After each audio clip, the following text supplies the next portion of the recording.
সুন্দরবনের চোখের পলকেই শিকারী হয়ে যায় শিকার, আর পাথর হয়ে ওঠে জীবন্ত জম। গোধূলি বেলা, সুন্দরবনের আকাশ রক্তিম হয়ে উঠেছে। নদীর পাড়ে একটি বিশাল নোনা পানির কুমির রোদে পিচ দিয়ে শুয়ে আছে, যেন সে একটি পাথরের মূর্তি। বনের গহীন থেকে একটি বুনো শূকর নদীর পাড়ে জল খেতে আসে। সে জানত না যে পাড়ের ওই পাথরটি আসলে একটি জীবন্ত জম। কুমিরটি খুব ধীরে ধীরে পানিতে তলিয়ে যেতে শুরু করে। হঠাৎ বনের ভেতর থেকে একটি অদ্ভুত শব্দ শোনা যায়। শূকরটি থমকে দাঁড়ায়।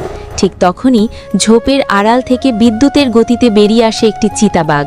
সে শূকরটিকে আক্রমণ করতে নয়, বরং তাকে ভয় পাইয়ে সরিয়ে দিতে এসেছে। শূকরটি ভয় পেয়ে বনের ভেতরে দৌড়ে পালায়।